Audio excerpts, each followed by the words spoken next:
बिस्मिल्लाहिर्रहमानिर्रहीम। आज का जो टॉपिक है वो हमारे पास आ जाता है एग्रीमेंट मिस्टेक्स का। जो एग्रीमेंट्स मिस्टेक मतलब एम कैट के लिए जो शुरू वाले 3-4 टॉपिक्स हैं, जैसे sentence completion, agreement mistake, combinations, collocations, agreements mistake, collocations, combinations, इस तरह के जो मतलब शुरू वाले 4-5 टॉपिक है ना, अगर अब बंदा वो सही तरह उसके रूल्स पढ़ लेना तो उसका मेजॉरिटी ऑफ द पेपर उससे कवर हो जाता है, क्योंकि आगे जो पार्ट्स ऑफ स्पीच है ना वो इन्हीं की बेसिस के ऊपर ना आपका अच्छा खासा कवर कर जाती हैं। अब हमने एग्रीमेंट मिस्टेक्स के अंदर पढ़ना है सब्जेक्ट 1, सब्जेक्ट 2, मतलब बात होता है हमारे पास सेंटेंस आता है उसमें 2 सब्जेक्ट्स होते हैं, किसी के अंदर 1 सब्जेक्ट होता है। फिर हमने सब्जेक्ट और वर्ब का आपस में लिंक देखना होता है, किसके हिसाब से वर्ब आएगा, किस सब्जेक्ट के हिसाब से वर्ब आएगा। फिर हमारे पास कुछ वर्ड्स होते हैं जो कि हमारे पास कंफ्यूजिंग एस वर्ड्स होते हैं। देन हमारे पास फ्रैक्शन, परसेंटेज पर हमने देखनी होती है, उसके हिसाब से हेल्पिंग वर्ब्स देखने होते हैं, क्वांटिटी, टाइम, अमाउंट, डिस्टेंस, इनके हिसाब से हमने देखनी होती है वर्ब्स, हेल्पिंग वर्ब्स कौन से हैं।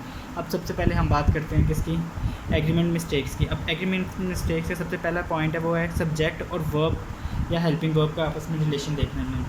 अगर हमने किसी सेंटेंस में पता करना है कि उसमें से हमारे पास सब्जेक्ट कौन सा है, तो हमारे पास 2 वर्ड्स यूज़ होते हैं, हु और व्हाट। जब हम किसी भी सेंटेंस के अंदर कोई क्वेश्चन बना लेते हैं कि हु और व्हाट, तो हमें सब्जेक्ट मिल जाता है। जैसे हु इज़ राइटिंग या who writes, Ali writes a letter, तो इसके अंदर हमारे पास सब्जेक्ट कौन सा आ गया, अली। अब अगला है कि what is my hobby, then हम इसके अंदर व्हाट यूज़ हो गया, तो हम इसके अंदर कहते हैं स्विमिंग इज़ माई हॉबी। जो स्विमिंग है वो हमारे पास एक सब्जेक्ट। देन हम बात करते हैं सब्जेक्ट की। सब्जेक्ट कोई वर्ड भी हो सकता है, फ्रेज़ भी हो सकता है और क्लॉज भी हो सकता है। वर्ड के अंदर नाउन, प्रोनाउन, एडजेक्टिव, ये हमारे पास सब्जेक्ट होंगे, क्योंकि पास एडजेक्टिव्स ऐसे होते हैं जो कि हमारे पास ना नाउन की ना फंक्शन परफॉर्म करते हैं। अब सब्जेक्ट की 2 टाइप्स होती हैं, सिंगुलर और प्लूरल, वो तो आपको पता ही है, ही, शी, इट और सिंगुलर नाउन, दे, यू, आई और प्लूरल नाउन होते हैं। अगर आप हम वर्ब्स की बात करें तो वर्ब हमारे पास 2 टाइप के होते हैं, एक हेल्पिंग वर्ब होते हैं और एक हमारे पास मेन वर्ब होते हैं। जो हेल्पिंग वर्ब होते हैं उसके अंदर सिंगुलर वर्ब और प्लूरल वर्ब्स आ जाते हैं, जैसे इज़, वाज, है, ऐसे सिंगुलर वर्ब्स हैं। प्लूरल के अंदर आ जाएंगे आर, वर, हैव। उसी तरह मेन वर्ब होता है कि जिसके अंदर कोई, जैसे राइट, रन, इस तरह के जो वर्ब्स होते हैं उनको मेन वर्ब्स कहते हैं। इसके अंदर भी सिंगुलर प्लूरल आपको पता ही है, राइट्स आ जाएगा और प्लूरल आ जाएगा। अब इसके अंदर हम ना एक एग्जांपल है, वैसे ही है, इसको आप लोग ध्यान से, बुक की एग्जांपल है, द लोकस वाज या वर कमिंग स्लोली। अब इसके अंदर हमारे पास सब्जेक्ट है लोकस, तो मतलब इसके अंदर प्लूरल यूज़ हो रहा है, तो हम इसके अंदर से वर्ब लगाएंगे वर, ठीक है, वो उसको रिप्रेजेंट करता है। लेकिन जब हम नीचे एग्जांपल देखें, the attack of locus is या आर नेचुरल क्लैमिटी, अब इसके अंदर हम इज़ लगाएंगे। इज़ क्यों लगाएंगे हम बेसिकली लगाएंगे अटैक की वजह से, ठीक है, क्योंकि इसके अंदर हमारे पास सब्जेक्ट है, ये पूरा एक है द एक्ट ऑफ लोकस। जैसे मैंने पीछे बताया था कि कोई भी सब्जेक्ट क्लॉज भी हो सकती है या फिर फ्रेज वगैरह भी हो सकती है। अब हम आ जाते हैं अगले रूल के ऊपर, agreement between subject 1 and helping verb. अब इसके अंदर हम देखें सब्जेक्ट प्लस हमारे पास कुछ स्पेसिफिक्स वर्ड्स आ जाते हैं, ठीक है। फिर उसके बाद हमारे पास एक सेकंड वर्ब सब्जेक्ट आता है, देन हम फिर उसके बाद हेल्पिंग वर्ब या मेन वर्ब यूज़ करते हैं। अब वो वर्ड्स कौन से हैं, with, along with, together with, in addition to, except, besides, not, but, including, excluding, of. ये ऐसे वर्ड्स होते हैं जो ये वर्ड्स आपको लाजमी आने चाहिए, मतलब आपको देख के ना पता चल जाए कि हमने ये वर्ड्स पढ़े थे और इसके अंदर क्या रूल लगेगा। अब एग्जांपल देख लो, all except the Persian slave dash came. अब हमने यहाँ पे वर्ब यूज़ करना है, तो हम वर्ब किसके हिसाब से करेंगे, जो हमारे पास सबसे पहला सब्जेक्ट होगा, जो इन वर्ड से जो पहले लगा होगा, उसके हिसाब से हम यूज़ करेंगे। देन हम बात करते हैं कि हमारे पास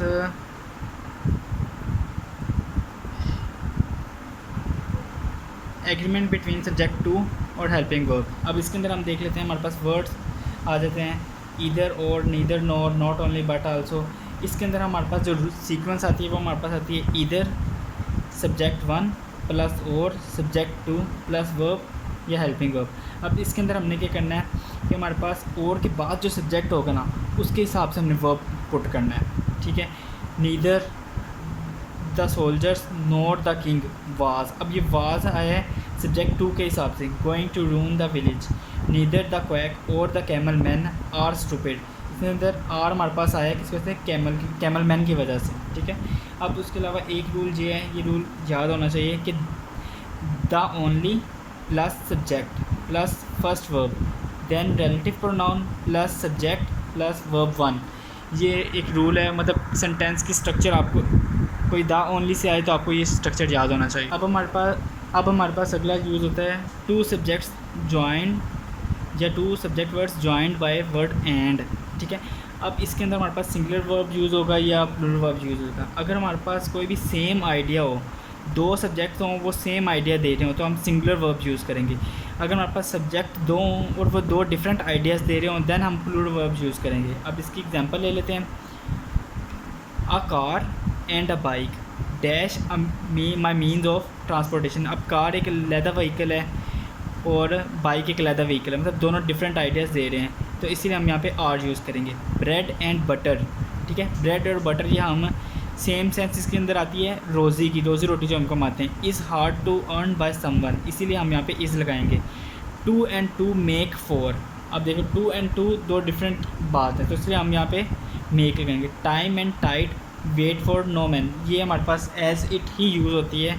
बाज़ जगह पे वेट्स यूज़ हुआ है, बाज़ जगह पे वेट यूज़ हुआ है, तो लेकिन मोस्ट इसके अंदर जो सही है ना वो हमारे पास वेट है। और ये वाली एग्जांपल हमेशा मैक्सिमम ना ये दो एग्जांपल्स आ जाती होती हैं उसके अंदर एम कैट के अंदर ना MCQs के अंदर।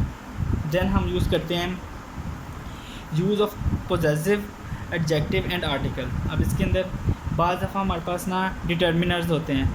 अब हम इसको एग्जांपल्स के थ्रू इसको एक्सप्लेन करते हैं।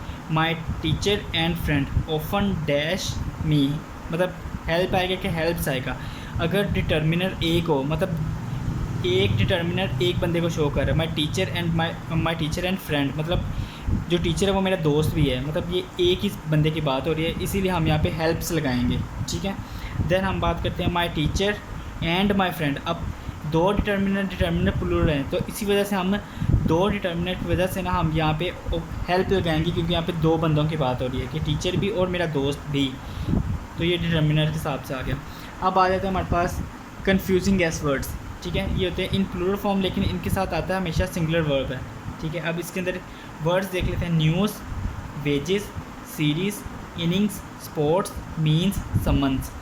Statistics, mathematics, physics, politics, civics, ethics, measles, mumps, AIDS, rabies, rickets, shingles, the United States, the Maldives, the West Indies. मतलब ये जो वर्ड्स लिखे हैं ना, ये वर्ड्स आपको मतलब वो दिए गए हैं कि जो MCAT के अंदर आ जाते हैं, और स्टार वाले जो होते हैं ये इंपॉर्टेंट होते हैं। ठीक है, ये होते प्लूरल वर्ड्स हैं लेकिन इनके पास हमेशा आता है सिंगुलर वर्ब आता है। अब हम इसको थोड़ा सा ना एग्जांपल्स के साथ ना एक्सप्लेन कर देते हैं। वेजेस अगर हमारे पास अमाउंट या सैलरी के तौर पे होगा तब हम इसके लिए प्लूरल वर्ब यूज़ करेंगे। अगर हमारे पास रिवार्ड के तौर पे यूज़ होगा तब हम इसको सिंगुलर के साथ यूज़ करेंगे। अब देखो एग्जांपल के अंदर wages were paid on Friday in the past. Paid amount या सैलरी है इसीलिए हम यहाँ पे वर्ड लगाया है। Wages of sin is hell, यहाँ पे हमारे पास रिवार्ड हेल जो है हमारे पास वो रिवार्ड है इसीलिए हमने यहाँ पे इज़ लगाया है। अब पॉलिटिक एक्टिविटीज़ होंगी या सब्जेक्ट होगी। अगर सब्जेक्ट होगा तो हमारे पास हम इसके अंदर सिंगुलर यूज़ करेंगे और एक्टिविटीज़ होंगी तो हम प्लूरल यूज़ करेंगे। His politics are ruined. ठीक है, politics is a tough to study. ठीक हो गया। उसके बाद हम स्टैटिस्टिक्स की बात कर लेते हैं। अगर हमारे पास अदाद शुमार होंगे स्टैटिस्टिक्स में तो हम प्लूरल यूज़ करेंगे। अगर हमारे पास बुक की बात होगी तो हम सिंगुलर यूज़ करेंगे। अब उसी तरह मैथमेटिक अदाद शुमार के अंदर होगा तो हम प्लूरल के अंदर यूज़ करेंगे, और बुक के लिए यूज़ होगा तो हम इसको सिंगुलर के लिए यूज़ करेंगे। अब आगे मोस्ट इंपॉर्टेंट इसके अंदर आता है हमारे पास फ्रैक्शन वाला। ये फ्रैक्शन वाले के अंदर से हमेशा बच्चे कंफ्यूज भी हो जाते हैं, इसके अंदर हमारे पास ना आता भी होता है पेपर के अंदर। अब इसके अंदर क्या है, 2/3 of the school dash down with German measles. अब इसके अंदर एग्जांपल्स हमने ना बुक से ही लिए हैं। ठीक है, अब फ्रैक्शन के बाद आने वाला जो हमारे पास नाउन होगा ना वो हिसाब लगाएगा कि आगे सिंगुलर आना है कि प्लूरल आना है। अब देखो ज़रा 2/3 ऑफ द स्कूल। ठीक है, स्कूल गो या गोज़, अब पूरे स्कूल की बात हो रही है मतलब प्लूरल की बात हो रही है तो हम स्कूल एक सिंगुलर मतलब सब्जेक्ट के तौर पे आ रहा है तो हम यहाँ पे गोज़ लेंगे। ठीक है, 50% ऑफ द कंप्यूटर्स हमारे पास क्या है प्लूरल, इसलिए हम यहाँ पे हैव लगाएंगे। Majority of the college students, ये भी हमारे पास फेल आएगा इसी तरह।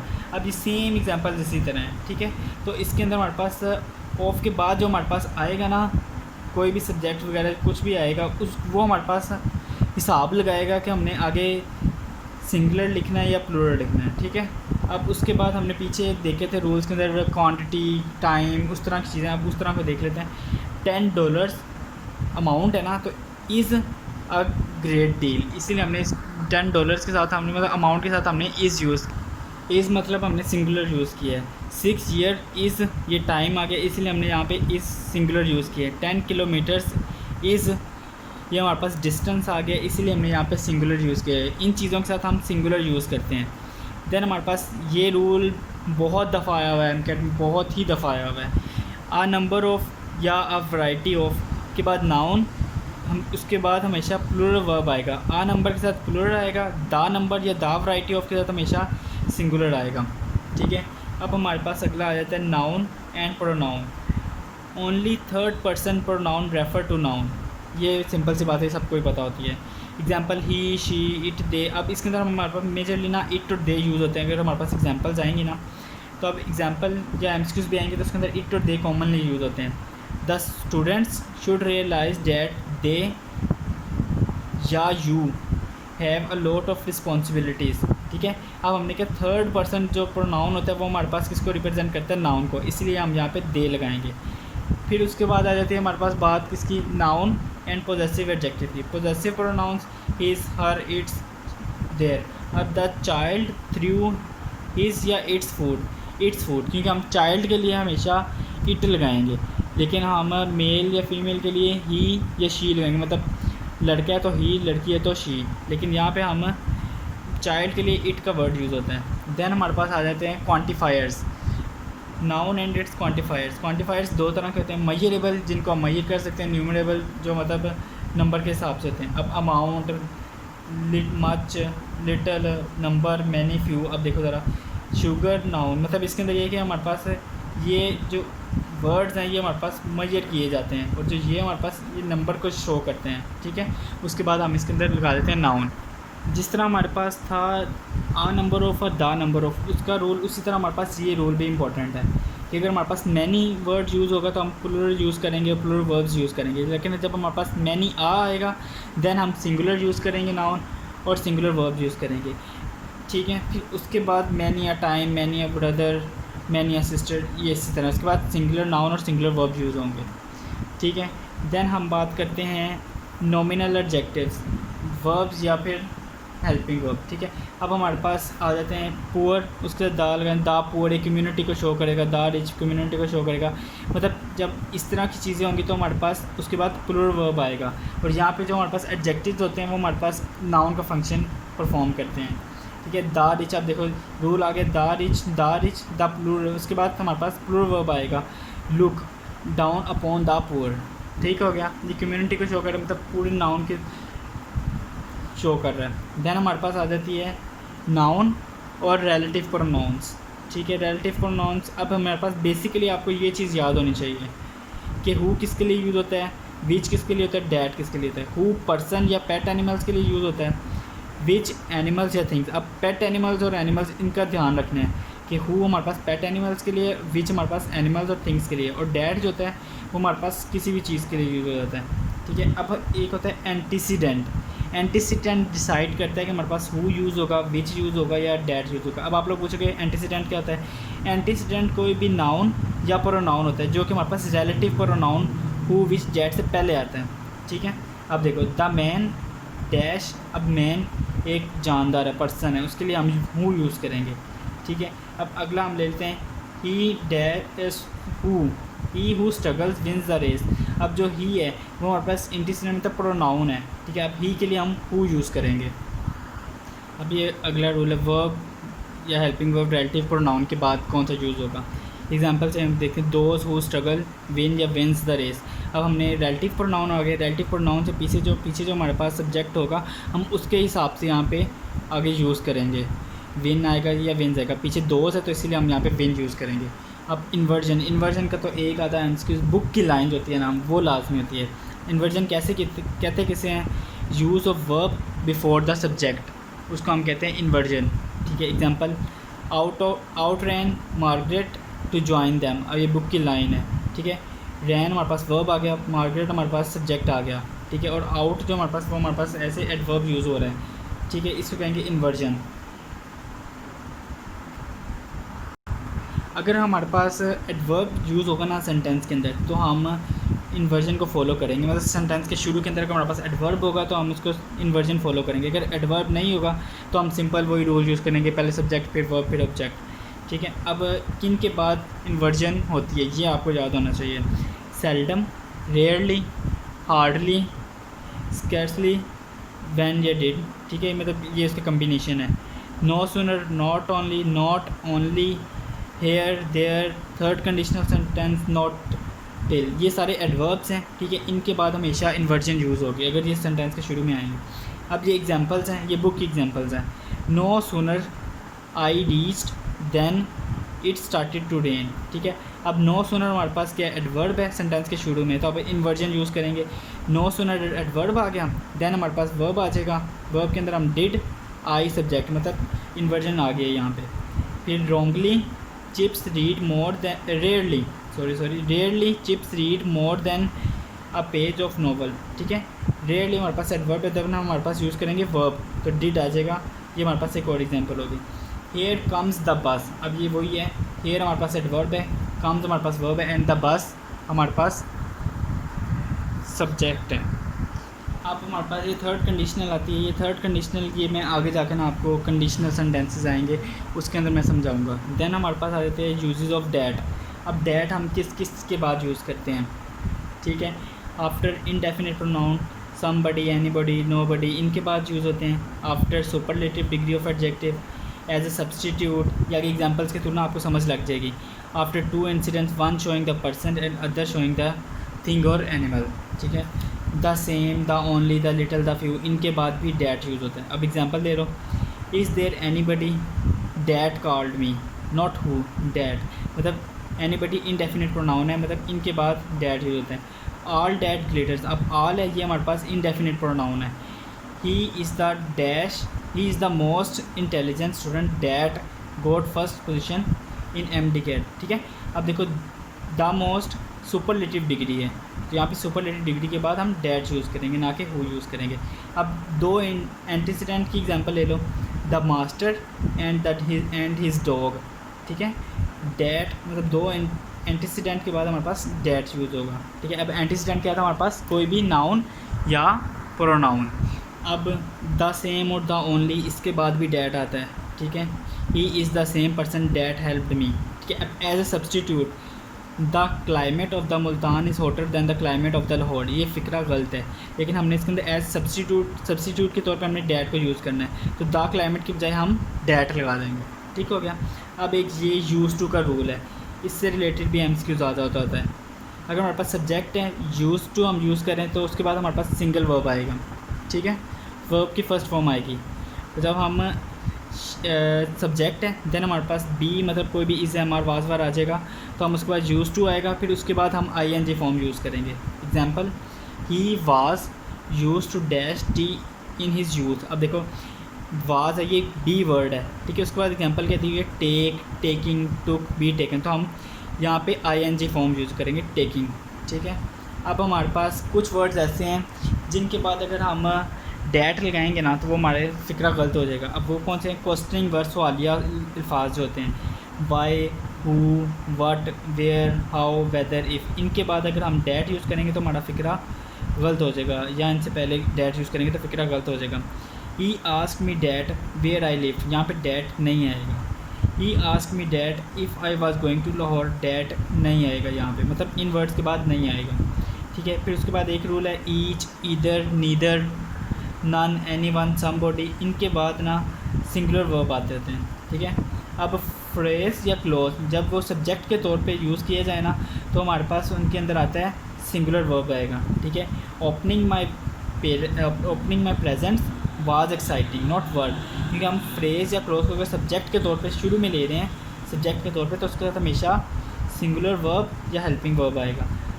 Through the trees is the quickest way to become an opera singer takes years of trainings. यहाँ पे हमारे पास एग्रीमेंट मिस्टेक का टॉपिक ख़त्म होता है। जब एग्रीमेंट मिस्टेक का टॉपिक ख़त्म होता है उसके अलावा अगर आपको ये नोट्स वगैरह चाहिए तो आप रब्ता कर सकते हैं इस नंबर पे। और काइंडली अगर आपको समझ आना शुरू हो गई है तो आप मेरा चैनल सब्सक्राइब कर दें।